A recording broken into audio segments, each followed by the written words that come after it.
Hello and welcome to episode number 141 of the TEW to 8 Challenge Run. This is going to be the first episode of Raw for the month of June 2021, Monday, week 1, June 2021, and it's the post Money in the Bank episode of Raw as we begin the road to the Raw exclusive Bad Blood pay-per-view at the end of the month. Without any further ado, let's just jump straight into the show.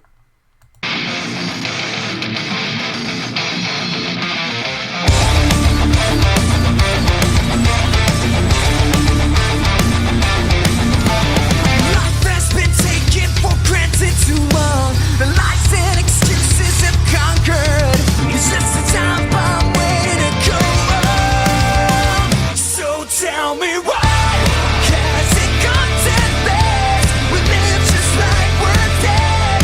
Afraid of something, afraid of someone. It's time to rise from the ashes. Rise, it's a new day.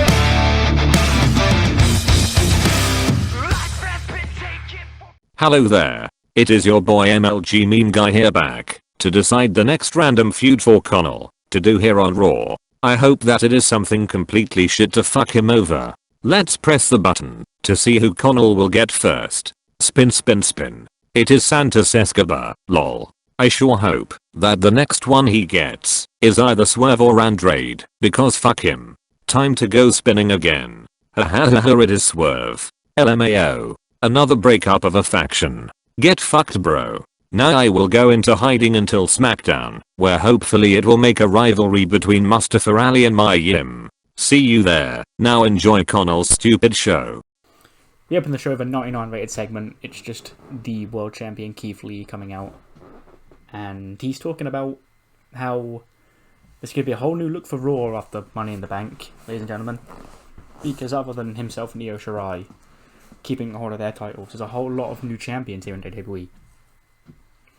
The Miz beat Damian Priest, which because obviously he's Damian Priest's friend. So he's not going to be happy that Priest lost to The Miz. And he gasses up Edge and Christian for winning as well. And for the Lady Scots beating AJ and Paige. And for Oney becoming Mr. Money in the Bank. But the grind doesn't stop for the world champion. He's going to be looking out for all challenges for his title here tonight. And yeah, and whoever impresses him, he's open for Bad Blood right now, and hopefully the challenger for him will step up instead of Keith having to come and find you. It's a nice opening promo for Keith, getting him on the show, gets a 99. Really good, yeah. In an 82 rated match, Buddy Bloody Murphy defeats another member of the Vega Mafia. He defeats Santos Escobar of Murphy's Law in 82. Well, in 11:59 with Murphy's Law, 82 rated match, 91 for Buddy Murphy and a 72 for Santos, which is actually pretty fucking good, yeah, I'll take that. After the match, Murphy's celebrating when the Purge sirens go off, and he's looking around, he's calling out for Aleister Black, and he doesn't get Aleister Black, instead he gets Alexa Bliss, who sort of just waves at him, and it's like, hey, remember all the fun we used to have together? I do. And buddy, you abandoned me, and he's gonna make you pay for that. Alistair's gonna make you pay for that, because he's got a burn pick of you as well. Because when he first arrived here on Raw, you were his number one enemy, and quite frankly, he fancies taking you down. So Murphy and Black fighting, very awkward right now. Recording this on what is, well, technically Wednesday morning, the 3rd of June, but to me is still Tuesday the 2nd of June, 2021, where, you know, the real WWE apparently didn't think to do Buddy Murphy and Aleister Black, because there's nothing for Aleister Black to do, or there's nothing for Buddy Murphy to do, you may as well cut them, pal. It's just funny that it's like my number 3 babyface on Raw and 2 heel in my save fighting Murphy versus Black, but in real life it probably could have saved jobs. But god damn it, pal, at least Jackson Riker is still employed. Anyway, moving on. MVP is with Charlie and the rest of the Hurt Business. And he's talking about how in the main event tonight it's going to be Sheamus and Lashley one-on-one, no Drew McIntyre, no other members of the Hurt Business involved, just Sheamus and Lashley one-on-one, and how Lashley's going to prove he's going to bulldoze through Sheamus like he bulldozed through everyone last week, and be on a collision course for the almighty Bobby Lashley to go on a tear and become the top guy here on Raw. And that includes Drew McIntyre, the franchise player. That includes John Cena, Brock Lesnar, any of these people. Keith Lee, hope you're listening, because you said you want to look for challenges. Well, look no further than this man, right here. We then get a recap of the Cameron Grimes segment on Money in the Bank with the Finn Balor debut. And Bo, he's like, after such a heinous assault by Finn Balor, Cameron Grimes can't be here tonight, so I'm in his place.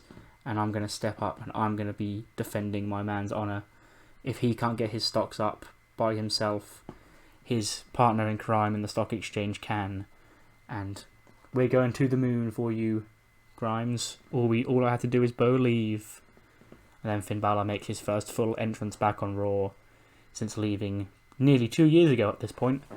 And of course, 74, really fucking good for a match between Finn Balor and Bo Dallas. Finn wins, Fujiwara Armbar apparently, in 5:45.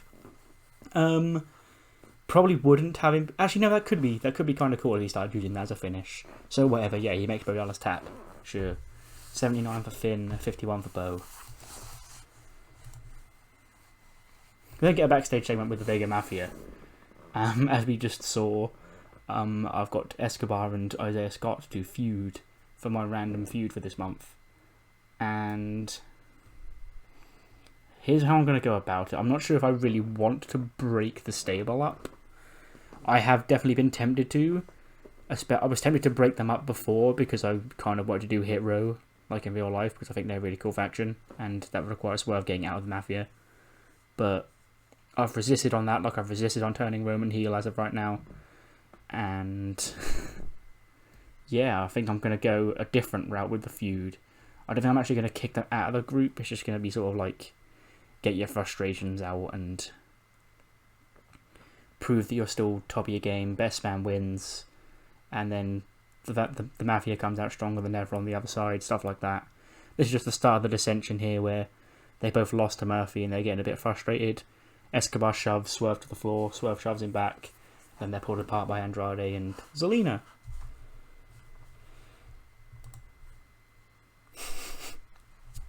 Charlotte is then in the office of Eve Torres and the detective prince, Tyler Breeze. She's like, Eve?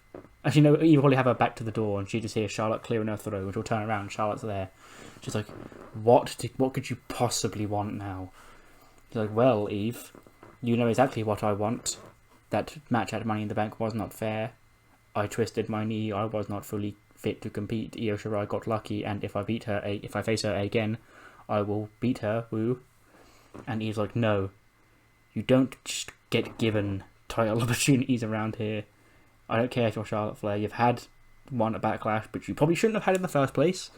Then I humoured you to give you one at Money in the Bank, but that's it. Charlotte, you've got to work yourself back up from the bottom. Well, I'm not going down to the bottom because I'm the queen, boo. Then he's like, okay, maybe not the very bottom, but I'll put you up against, say, Io's friend Kairi Sane tonight, and we'll see how you do in that match. And Charlotte's like, well, I'll beat her, and does that get me a title shot? And he's like, we'll see. So, Charlotte and Kairi one-on-one later on tonight. In a 69. Nice. R-Truth 24/7 title, he's outside of GameStop. Right. And he's got a camera, he's like, hey cameraman, pitch this. This is how the Cameron Grimes, he got rich by buying this doggy coin from GameStop here. So I'm going to go in and I'm going to buy myself some doggy coin. And he walks up to the counter and he's like, what's up, my name's Mitch, how can I help you today? He's like, well, I want some doggy coin. And Mitch is like, excuse me? It's like, I heard my co-worker, he got rich buying the doggy coin. And he's like, oh, you mean the Dogecoin, the the stock market thing, the cryptocurrency. And then R-Truth takes his glasses off because he doesn't understand what that word means. He's like, crypto, what I see? And then, of course, Mitch rolls him up to win the 24/7 title. Just a funny little segment. And then R-Truth's like, he'd get pinned, and then the camera would pound him, sat there in disbelief, and he'd go, "Where's my doggy coin?" Or something silly like that. 61 rated match, the new women's tag team champions, the Lady Scots, who are now scoring 62 and 65 respectively, get a quick squash win over the Pride of Developmental to get them some popularity, because obviously they will be future megastars, so we may as well have them on the show just so they can lose. Morgan gets pinned by Kaylee Ray with reverse code red in 8:14, 62 for Nikki Cross, 65 for Kaylee Ray, 44 for Morgan Daniels, and a 39 for Hams. That's pretty good, actually, all things considered, considering it's Lady Scots versus DKE. Then after the match, Nikki Cross and Kaylee Ray grab a mic, and they're talking about how at Money in the Bank, they proved the world that Paige was just holding them back, that maybe Paige sort of did, help them get their foot here on Raw, but now they've usurped her, they've outgrown their need for Paige, and that the era of the Scots is like the era of Braveheart. They're never going to take our championships. When all of a sudden the mic sort of cuts out as she's talking. And then the mic comes back on, and it's like the sound of an amp. Gets really loud, it hurts their ears. And then when Nikki Cross speaks into it, instead of her voice coming out, it's like Japanese, like squeaking from J-Flow members. Then they're on the stage, and they are laughing on the stage at Nikki Cross and Kaylee Ray in the ring because they've pranked them with their microphone. Because they've got weekly J-Flow superfan Julia nearby. She's there. She's like dressed in head to toe in J-Flow apparel, and is going to be like their superfan for this week. And she's there helping J-Flow get one up on the women's tag team champions. Then get into a 68 rated match. Naki beats Toni Storm with the headbutt because Julia was still at ringside, and she helped the lead singer of her favourite band to get the win here. 85 rated segment. Just the lads who lost last week to the Hurt Business chatting to Sheamus backstage. He's like, "Alright fella, I'm going to go this alone. Bobby Lashley, and he hasn't stand a chance against me, fella. One bro kick and that fella's down on his ass." Stuff like that. Just Sheamus firing himself up for later on. We then get a Edge and Christian segment of them like gassing themselves up for winning the tag titles. And yeah, the New Day come out, they're like, "Congratulations, Edge and Christian, you really are one of the greatest tag teams of all time. It's an honour for our 10th tag team title reign to be ended by you." But notice I said one of the best tag teams of all time, because the real best tag team of all time is standing across the ring from you. And that's your boys, the New Day. And he's like, "Well, let's make this clear, Woods. WrestleMania 17, Edge and Christian, Dudley Boys, Hardy Boys, change of the game. Well, we've beaten the Dudley Boys. We've beaten the Hardy Boys. There's only one team left for us to check off that list." And then Undisputed Era come out and they say, no. You were the champions, but your time has been and gone, New Day. You've been here for years now, and god damn it, you're 10-time champions. Like you've just said, let somebody else have a try. And that's going to be my boys, Kyle O'Reilly and Bobby Fish. And they're going to be the next Raw Tag Team Champions. And then Kofi's like, "Okay, mate, well, how about next week, your boys can face me and my boy Woods in tag team action. Winner goes to Bad Blood to wrestle Edge and Christian." And then it's on. Next week will be the UE versus New Day for the right to face Edge and Christian at Bad Blood. We then get a 79 rated segment with Apollo Crews. And he says,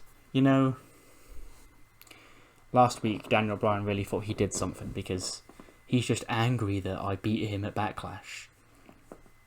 And you probably think that I'm mad that I didn't win Money in the Bank, but Money in the Bank for me was just a crutch. Sure, my hometown of Nigeria weren't happy to see me lose, but Money in the Bank was a crutch for me because I can win the world title on my own. I don't need Money in the Bank to win the world title like somebody like Oney Lorcan does. Because when's Oney Lorcan going to get a title shot without that briefcase?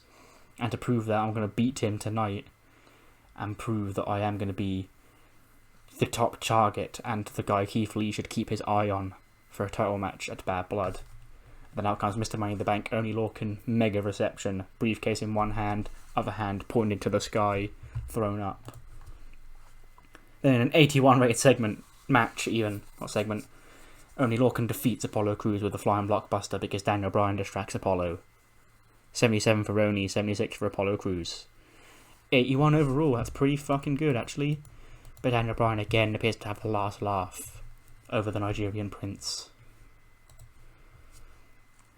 And then after the match, Daniel Bryan is in the ring and he's going yes, yes, yes to Apollo as he teases going for the running knee when Apollo slides out from under the bottom rope before he can hit the knee. And he starts mocking Bryan, going, I told you, you're not going to get me this time, Bryan. When behind him walks the world champion, Keith Lee. No music, he just sort of just wanders out onto the ramp. And Apollo walks backwards and bumps into Keith. Then he slowly turns around. Keith Lee sort of tosses him back into the ring. And then Bryan hits the running knee and Apollo Crews is down. And Keith Lee sort of gives Bryan a thumbs up. And Bryan's like, yes, yes, yes. But then he sort of stops, saying yes, yes, yes. The crowd obviously still saying yes behind him. Sort of turns his head to the side and he points to the world title. He's like, don't you forget about me, Keith, I want that. And Keith's like, I wouldn't dream of it. So a bit of a situation occurring here with these three men. But then in Gorilla, with Charlie Caruso ahead of the the Kairi Sane Charlotte Flair match, and he's talking to Io and he says, well, after you defeated Charlotte, what's next for the Genius of the Sky?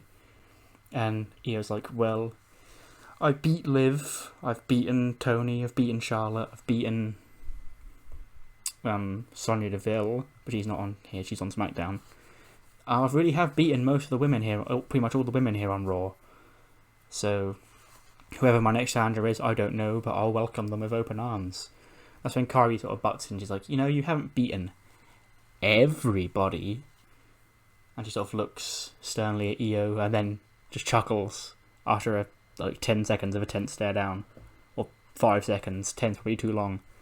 And then Kairi heads out to the ring for her match with Charlotte. That also gets an 82.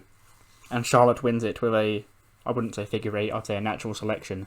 Because Io's at ringside cheering her best friend on. When out of nowhere she turns around and gets clocked by Lacey Evans of a woman's right. And left laying, and that distracts Kairi Sane, allowing Charlotte to pin her and win the match. And then after the match, Lacey sort of mocks Io, hand sanitizer, washes her hands, going, oh, you nasty, wipes her hand on her little hanky, shoves it in Io's mouth or whatever. She says, I prove that I'm the number one lady here on Raw and I deserve that shot of that women's title, not anyone else, you nasty. Didn't click next segment. Another just hype segment, hyping up Raquel and Angel Garza. Because they ain't got the show, they're on the show this week, just hyping them up. They're dominant, Raquel's dominant force, Garza's a lethal Lothario, a crafty man. And yeah, they'll be back next week. Mitch from GameStop is back. And then he's showing off to his colleague, he's like, I've won this. So like, I was at the WWE 24/7 title. He's like, yeah, I think R-Truth came in here. He wanted to try and buy some Dogecoin, but I had to tell him that this isn't where you get it. And then, of course, Truth would sneak in from the back. Mitch would leave the title on, the worktop or the counter. And then, of course, because of the way the 24/7 title looks, it's very coin-shaped. And then R-Truth's like, there's my doggy coin. And he goes to take the 24/7 title back. And Mitch is like, bitch, that's mine. And then Truth's like, no, it's not. And he rolls Mitch up, 1, 2, 3, wins the 24/7 title back. And he's like, I've got it. I've got my baby and my doggy coin. But the funny haha is that they're both the same thing. Miz promo. He says, ladies and gentlemen, I don't just say I'm A-list and say we're A-list for a reason. I say we're A-list because we are. And what you're looking at right here is the greatest group assembled here on Raw, as evidenced by the fact that I now have this my championship back in my hands. And my god, do I look like a superstar. Because I am. Because you know what that makes me? It makes me a 9-time Intercontinental Champion. Chris Jericho, wherever he is down in Jacksonville, he's quaking in his boots, because if I was to ever lose this championship, which will never happen because I'm going to hold this forever, and win it back, I would then be the record time Intercontinental Champion. But as of right now, I have to share that honour with Chris Jericho at 9. Then Damian Priest comes out, and he's like, "Congrats, Miz. I hate to admit it, but you beat me. You outsmarted me. I'm not happy about it, but I'm not going to sit here and complain about it. I'm simply going to make us both a proposition here. You see, I would quite like my rematch for that belt. And you seem to want to try and become a 10-time Intercontinental Champion. And the only way you can get a 10th title reign is to lose your 9th title reign.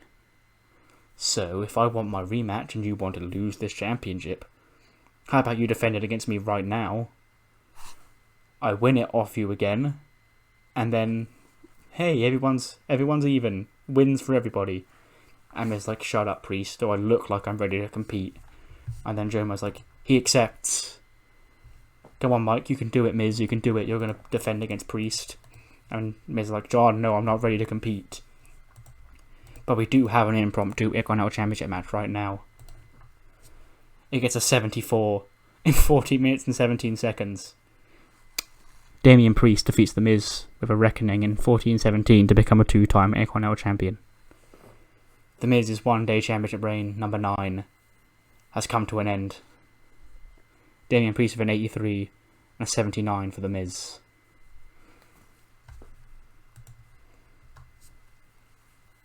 After the backs, Kevin Owens and Finn Balor just sort of yapping it up like good old friends. He's like, "Hey, I had a pretty good night at Money in the Bank. You had a pretty good night at Money in the Bank. Then you debuted. You're back here on Raw. Welcome back to Raw.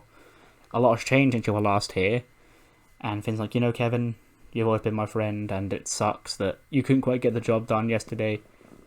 But hey, I'm not oblivious." And Kev's like, "Excuse me?" He's like, "I'm happy to still be friends with you, because obviously we go way back, but I've seen what you do to your friends. I don't quite fancy that happening to me, buddy, so I'm going to mosey on out of here." As Everrise sort of walk in a frame, and they're like, "He's your best friend? Oh, I thought we were your best friends, Kevin." And he's like, "Oh my god. No, we're friends. I'm friends with you. We can all be friends. Just stay where I want you to stay and don't get involved in my business. We've been over this." And Everrise with their little Everrise mugs slowly slip tea out of embarrassment.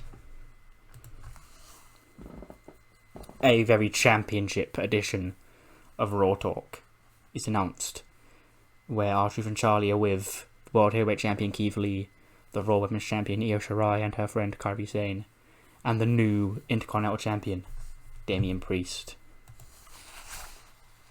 Before that, we've got an 81 rated Wild Brawl main event. Lashley does get the better of Sheamus. He beats him in 12:35 with a spear. I was looking at the 90 that Sheamus got because that was blowing my little mind. Sheamus gets a 90, Lashley gets an 86, and the match gets an 81. But after the match, Lashley's not through. He's going to lock Sheamus in the Hurt Lock. He's going to make him pass out when Drew McIntyre storms from the back. Of course, the match is over. He can now come out. He chases Lashley into the ring, but Lashley runs away and avoids him and runs up the ramp. He says, "I see what you're doing, Lashley. First Otis, Ricochet, and Sheamus, you're avoiding me. You think you're the almighty here on Raw, but you're scared to actually face the franchise of Raw because you know you're going to get embarrassed and shown up. And I get it. I wouldn't want to face me either. But here's the thing, Bobby, you don't have a choice. Because you remember, I am officially the franchise player here on Raw, as I've just said. And what was that other perk I got at WrestleMania that I could do, oh right, yes. Those 3 wishes, or I could wish for whatever I want, as long as it isn't a championship match for myself. But I can wish for a match at Bad Blood, 1-on-1, no Hurt Business, no Otis, no Sheamus, no Ricochet. Drew McIntyre, the franchise, the Scottish Warrior, and the almighty Bobby Lashley.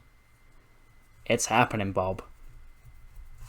And your little charade you're trying to pull over everyone's eyes here, you're going to regret picking a fight with the franchise player, with Drew McIntyre, because I'm going to kick your lights out. And there's nothing you can do about it. So enjoy these 3 weeks, because the Lashley nightmare will end at Bad Blood. So the first wish is done.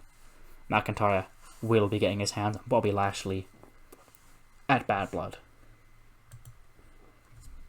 Priest is on Raw Talk with his new title. He says, I'm glad Miz saw it my way. Well, actually he didn't, but John Morrison, he was clearly on my wavelength. He knew that my proposition was too good for Miz to turn down, and here we are, benefiting everybody. But I'm sure Miz will want to come to get his 10th title off me, but I have a different idea. I respect John Morrison's hustle more than the Miz's, because Morrison, he was smart enough to see what was going on. So I'm going to extend a championship match. I will defend my championship next week. But I will defend my championship next week against John Morrison, not against The Miz. So that's another match made for next week.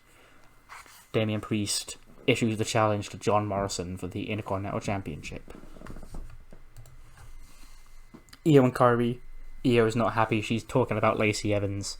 She's like, Lacey Evans, you've been here for two years, and you're looking for me to make you relevant. You sneak attacked Rhea Ripley. You took Rhea Ripley out without her paying attention. And now you attack me, and you cost Kairi her match.